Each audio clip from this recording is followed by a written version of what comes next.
Well, hello there and welcome to this edition of the EV Revolution Show. This is a special edition show. Well, I'm once again, for third or fourth year, I forget now, I'm losing track of time.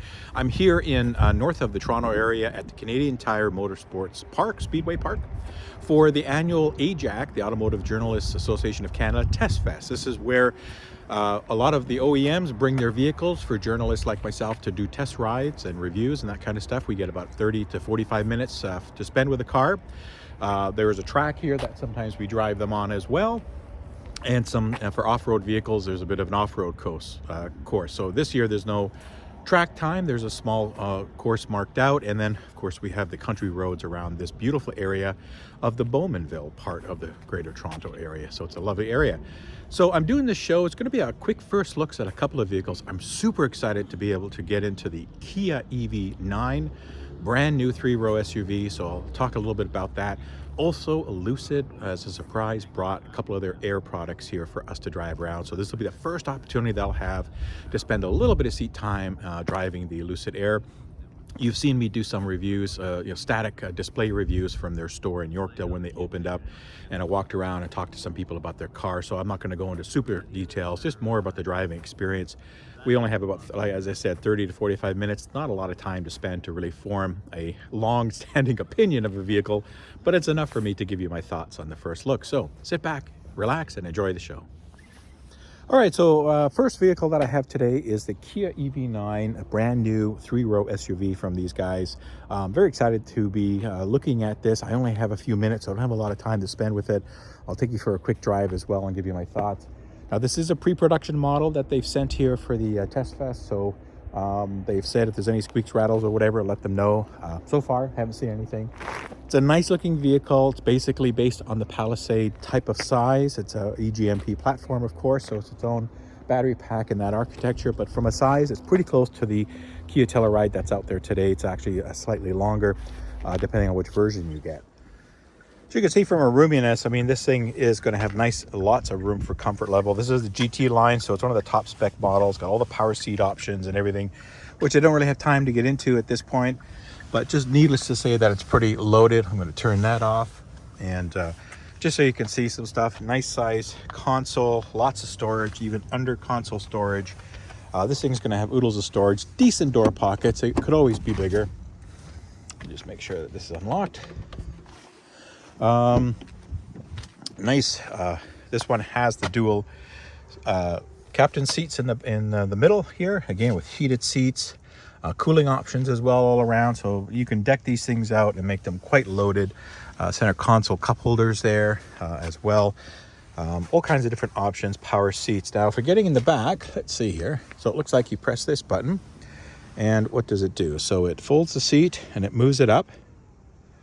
All right, so that's kind of the room that you have, and you can see by the leg room here of how much room is in there. So what I'm going to do is I'm going to get into this, so pardon me for the shaky camera, but I'm not the smallest guy, so this is a good test. All right, so I'm in this seat, and now you press and hold the button. I guess there's a to get it back, and it's going back to the position it was. So my knees are touching in the position that it was, but you can of course have that passenger move it up. There's enough room to put feet under the seat, so that's good. It's high enough, and of course the flat floor here, but it really is a small two-seater back here. You could definitely put adults, and usually I say it's just for kids. This one you can fit adults. I mean, I'm 5'6" and I'm fitting in here. I'm not the tallest guy, so I certainly have room to be able to fit in here. Push that button again, and the seat will fold forward and move up on the track so I can get out. So there's definitely conveniences for the passengers here and these kind of items, which is nice. But as you can see, I can fit okay in this seat. Again, 2 is all you're going to get, of course. And it's good. I think that this is going to work for families or somebody that's taking, extended people out for, a lot of people out for a shorter drive. Don't know if I don't want to sit back here on a cross-country drive, but it's definitely more comfortable than I thought it would be. So that's a good thing. And from a cargo space, I'm going to put up all the numbers here. Let me just push that button. So again, it's got your power trunk. So it's got a good enough space here for a few things. You can see by the size of the bag that I have with all the rows up. the second and third row up. If you put them down, you'll get massive amounts of space, and I'll tell you what that is. Lots of conveniences here for plugs, 12-volt power adapters. We have a hold button. I guess that's a height hold. Don't know what a lot of these buttons are. Buttons to put the second row down and the seats down, so that's a good thing. Some under storage here. Yep, under storage here for some conveniences, repair kit, that kind of stuff. So good. They've done a good job in making this use of space pretty good for families and people that want it. All right, so I'm here in the Kia EV9. I've only got it for 30 minutes, so I have to make a quick use of time here just to give you my initial impressions on this vehicle as I get out here into the country roads. Take it for a little bit of a spin. Can't go too fast around here.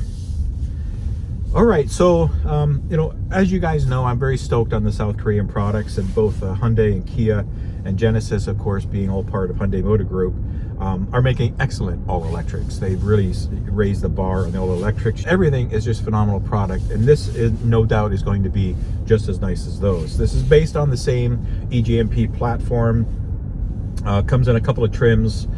But just, you know, from overall driving, I mean, so obviously you're going to get that stability, and, you know, in an SUV, which are typically top heavy, right? SUVs, the all electrics with having a big battery on the floor is really going to keep this planted. And, you know, right away, just by doing just some, you know, minor shakes and turns and stuff like that, I can feel that it's pretty planted. You know, I wouldn't, we don't have an opportunity to take these out on the track today. They have a cone course here, but I wanted to actually just go around on some of the roads here and give it a bit of a drive and just see how it goes, since I'm very limited on time. Just to give you my quick thoughts. So, I mean, obviously it's very quiet. You know, they've done great jobs in sound insulation and all that kind of stuff. A little bit of motor whine, but very, very small amounts when I get going. Obviously, these are going to be bigger tires, so there's a bit more contact, so you'll hear the tires, but they're still pretty good, pretty quiet. Have to admit, the visibility on this thing is great. You sit nice and high, which again, you know, I'm not a huge SUV fan, but you know, I get the need for them. I get why. You know, this has different levels of regenerative braking. So 1, 2, 3 with the paddle, similar to I'm going to using the iMac. I'm using the iPedal now. Put that on. I really love the Kia Hyundai Genesis implementation of the one pedal driving, or iPedal as they call it. They've done a really good job in that. Yeah, so, you know, I'm going on some newly paved stuff, some older paved stuff, and it's behaving very nicely. It's a very, very comfortable vehicle to drive, especially for longer trips. That's one thing about these bigger vehicles, is you've got lots of room to spread out, you know, almost with these, almost like captain, you know, chairs, front seats here, and even the pair in the middle that this model has are very comfortable already. This I haven't even discovered all the controls for this thing. This must have all the seat options with the available lower leg padding that comes up as well, almost like a lounge seat that you can go back in it. But taking all that aside, the steering is nice. I haven't, again, fuddled with any settings on this. I just basically got in and took it for a quick drive, so I haven't even looked at any of the settings on this. There's lots of stuff going on. I love the displays. It's a lot cleaner look. I like that. Especially this dark display here. Everything's easy to see. It pops, the functionality. The HVAC's a little bit hidden by the steering wheel, but otherwise I can get to everything. Large center console. I'm always big on cup holders, having things nice and easy where you can get to them as you're driving. And again, you know, these are designed for hauling families, hauling stuff, and going on these longer trips, right? With 400 to 500 kilometer ranges, you know, and the fast charging that comes with this 800-volt architecture. These things are meant to be driven, and you know, my initial impression is, wow, this is really nice. I've driven some of the plug-in hybrids like the Land Rover and some others, and I'm very, very surprised. You know, the comfort level on this, it's extremely nice. Again, just from initial impressions, going through a little bit more of a bumpy patch of road here, but you know, I fully anticipate this car to soak up the bumps and to offer a very pleasant experience, although, you know, a little bit more on the truckish side because of the being a full-size SUV or a large-size SUV 3-row. But it's actually doing quite a nice job of soaking things up. Now, I don't hear any squeaks or rattles, so that's a good sign. I've got some stuff in the back that's banging around a little bit, but this is a pre-production model, so I will stress that they said that, you know, if you hear anything, let us know, because we're trying to fine tune things. But this is not a fully baked production model; it's pre-production right now. So you know, I'm taking it easy. They asked us not to hammer things too hard on this, but no, it's really pleasant. And again, you know, I'm going down a hill. I'm using the iPedal, the one pedal for slowing down without having to touch the brake pedal, and it's just a nice, easy implementation. Yeah, so what else? I mean, nice acceleration. I don't even know what driving mode this is in. I don't think it's in sport, because it doesn't have any indication of a sport type of display on it. So put it back in eco, which is usually what I run things in. And yeah, very nice. It's indicating 96%, 421 kilometers. It's 10 degrees Celsius here, and it's been out for the morning, so that's pretty good. I think it's already been driven once, so it's got a little bit of heat into it, but that's pretty good. You know, if you can get the 350 kilometer to 400 kilometer range on this at these temperatures, that's really good. I like that. It's really doing things quite nicely in its drive. And there's been a lot of videos out already about, you know, them ripping around you know, deserts and southern Arizona courses and California and stuff already. Some drives that are out there, so this is kind of the first time that we're getting a look at it here in Canada. I'll have a more comprehensive follow-up to this when I spend some time driving it for a week or so, when we start getting the press fleet in the early part of next year. But right now, my first impression is extremely positive on this, and you know, it's exactly what I thought it was going to be. So I'm glad that I'm not disappointed in that. That it's giving me this very positive feeling and positive experience on here. So well done. Yeah. All right, so that's just a quick look here. Sorry for the shortage. What am I trying to say? Whatever. Short amount of time I'm trying to say. I'm still trying to get myself going here first thing in the morning on this EV9, but just my initial take is very positive. Again, I think the South Koreans are doing excellent jobs in their electrification portfolio, and this is going to be a good hit. I won't say huge, because it's not going to be cheap, right? I'll put some pricing and stuff at this section. In the US, it's already out. The pricing, we don't have Canadian pricing yet. But when you compare this to the ICE version, let's say the Telluride, you know, it's substantially more, and that, which means that the ROI for payback is going to be a little longer than normally could be, but it's still there. So they've done a good job, Kia. I'm very you know, excited about this vehicle. I think they're going to do extremely well with it, and they're going after that market, which in North America is hot. So good job on Kia.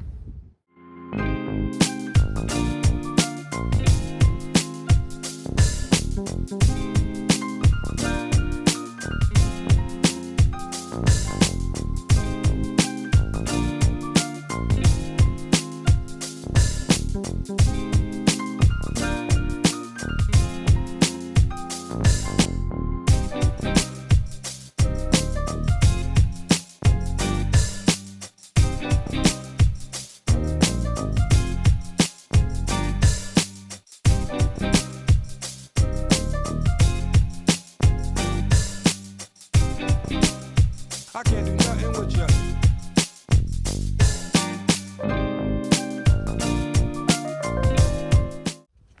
All right, so another vehicle that I have today, just a quick first look, is the Lucid Air. This is the Pure trim, which is their base model trim that I have here.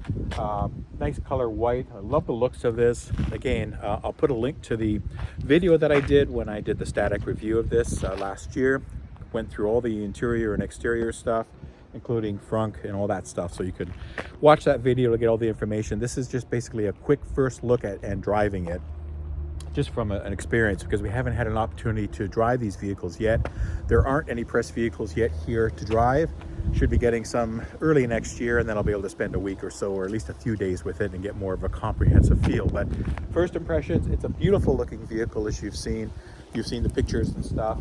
You know you're seeing my information on Lucid. I'm still a little not skeptical. I think it's a solid company, and they've got very strong financial backing. So looking at the product, however, it's a very nice product from what I've seen and my initial impressions, getting in, poking around, and then taking this for a drive, which is coming up in a sec. But the vehicle itself is really nice. There's lots of room in that low roof line, so a little bit kind of have to watch your noggin when you're getting in, depending on how tall you are. But other than that, it's a beautiful looking product. I love the lights and the design of this vehicle. Very sleek. very efficient, right? You know, they've taken the Tesla approach to EVs in designing their own powertrains, working with leading battery manufacturers, and doing a lot of engineering to make the efficiencies very high. This is, you know, over a 600 kilometer range vehicle in this configuration. So very, very nice. So let's go for a quick drive. Give you my thoughts on this, but overall, first impressions are very positive, and I look forward to spending some seat time next year in this. All right, so I'm in the Lucid Air. It's my first time actually getting some seat time driving one of the Lucid Air products. This is the Lucid Air base trim, the Pure model. So I wanted to give this one a quick drive. I know they have different models and up into their high-end Sapphire. Again, you know, they can go quite fast, you know, so the higher ends can be 1,000 horsepower, so they can be really, really fast machines. But I wanted to just take, you know, the entry-level product out and have a nice look at it. So I've only got this for 20 minutes just to kind of go around the countryside roads here and check things out. But, you know, first impressions is very, very solid, as I knew it was going to be, right? You know, this is a very nice product. It's high-end, you know, the price point is there. So, you know, we're talking about a vehicle that's not cheap, you know, to get out the door in from a pricing perspective. So it's going to be nicely equipped, nicely appointed. Now, this has a good use of different kinds of fabrics and stuff, which I like. So I think this is very comfortable. He said, boy, this is the low end and it doesn't have all the seat settings, but I find this extremely comfortable. There's a whole bunch of power controls on this, so really nice to get a comfortable position. I like this a little higher, so what that means is that it brings the roof line down smaller for me, but that's just kind of me. I like to sit higher so I can try to see over the hood as much as possible, but this has such a sharp braking hood that, you know, I can't really see the front, and I know that. But so you're probably looking at me going, boy, it doesn't have much headroom there, and this is the non-glass roof model option here. But this is the way I like it. So there's still good visibility. I can see all around. There's cameras as well that you can activate, like in Tesla, in the Tesla vehicles. So it's got lots of cameras, lots of tech in this, which I won't get an opportunity to get into today. But just from initial driving, so I've got it on the Smooth, which is their most economical mode. There's Smooth, Swift, and Sprint. Sprint being the sporty mode, stiffens the suspension a little bit, lets you, gives you a lot more power, of course. And then the Swift is probably a middle of those choices, where it's a little bit less power, a little bit less stiffness, but enough that you can do some curves a little quicker than maybe you could normally. Now, you know, I find these cars to be very responsive and very good handling in base modes as it is. So, you know, they're very capable, especially all electrics with that skateboard platform. So that's all good. Apologize for some of the sun glare here, but just using my phone to tape these segments for today, to record these segments. So very comfortable driving experience. The noise is pretty good. One thing I have noticed, and as I am hearing motor whine, significant motor whine up front here. At least that's where I think it's coming from, like the center here. It's not distracting, but because I'm in so many different vehicles, I get a sense of, you know, what vehicles are quiet, what are a little bit louder, what are, you know, that kind of stuff. So this isn't loud by any stretch of the imagination, but the motor whine when you give it some power, especially at low speeds when you're not moving too fast, is noticeable. I'm doing the speed limit here, which is 80 kilometers an hour, a little bit more. Not much wind noise. I think they've got a pretty good thing going on the quietness here. You know, again, these are frameless doors and windows, so you might hear a little bit more wind than you would on framed systems, but it's nothing distracting. Even the motor, I'm getting used to that sound, but it is something that I can hear. Otherwise, the road noise itself is very, very quiet. But from overall handling and driving experience, it was really quick and easy to set up the steering wheel, the seats, all the mechanisms that I needed to get comfortable and to be able to drive this properly and safely, and I like that. You know, a nice big, long, not necessarily tall rear window, but wide across, so it gives you a good viewpoint. What else can I say about this in driving? You know, it's a very pleasant vehicle to drive, and which I knew it was going to be, because again, this is a luxury, high-end luxury sedan vehicle. It's going to be comfortable. It's going to be quiet. Yeah, it's going to give you lots of amenities. There's tons of tech in here. The cup holders are nice down here, easy to reach. The phone chargers, the center console, all the amenities that you need. Glove box. You know, it's very nicely laid out, easy to figure out what is what. First impressions is very positive. In speaking to Lucid, it looks like they may have some vehicles available for the press in the first quarter or the earlier part of next year. here in the Toronto region. So I look forward to getting on that list, and then eventually getting one that I could try for a few days just to get a better sense of the efficiency, the range, all the stuff that I usually talk about when I'm doing my specific reviews on EVs and what's important to an EV. But you know, I like that they've made this experience very simple, very elegant, very easy again to get into. You know, it's like Tesla. There's no button to push. You just get in and you push the brake pedal and you go, and that's it. So they've done a good job, and my hats off to them.